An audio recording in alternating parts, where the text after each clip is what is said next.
Shout outs to everybody tuning in. I hope y'all like the documentaries I've been dropping for y'all. This one here is called Pandemic Babies. Stay tuned and enjoy.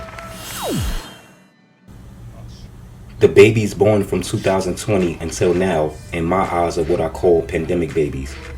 The methods in which we now use directly affected these kids born around this time. In 2019, the coronavirus was confirmed in other countries. Then on January 13th, 2020, it was confirmed in the United States. Before the virus hit, it was always on Americans' minds, but it never crossed our minds that it would actually happen. Unlike other plagues that hit the world, the C-19 virus hit home. Hearing about the other plagues and viruses before our time didn't help. From the bubonic plague to anthrax, we were aware of different dangers, but not prepared.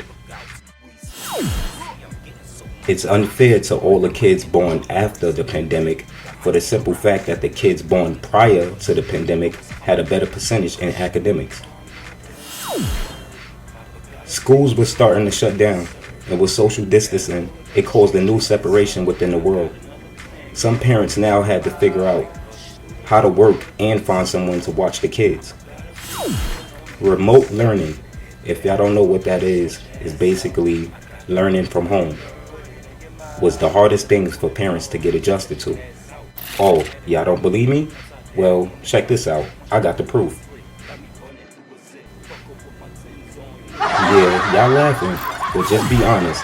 Imagine trying to learn from a computer. At home, with all your toys, no friends, nobody around, and your people on your ass, right there in back of you. Every time you mess up, they right there. So due to all the social distancing and remote learning, it caused one big thing to happen. Cabin fever. Cabin fever is a state of mind that can develop when a person is confined to their home and unable to have social interaction. The sad part about it, some people had no choice but to continue with their regular life. If you weren't prepared, you were forced to still go out every day and you still had to shop and work.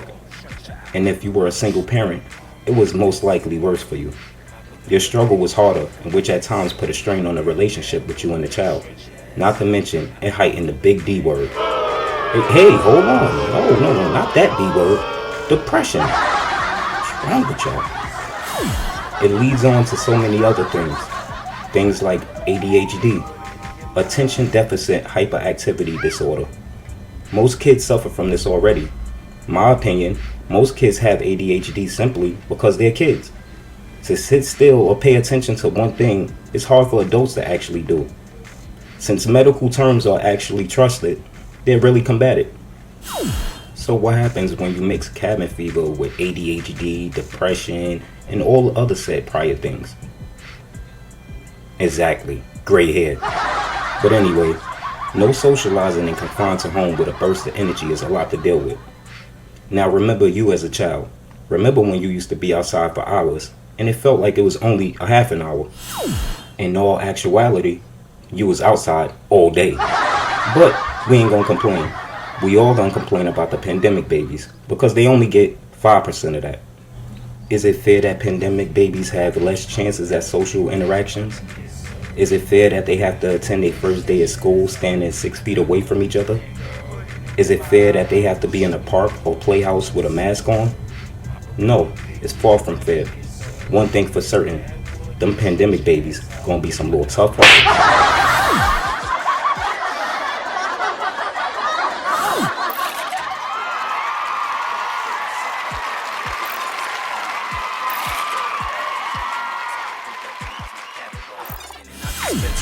Knowing purple misery, I can get it shipped to me. My plug game on mystery.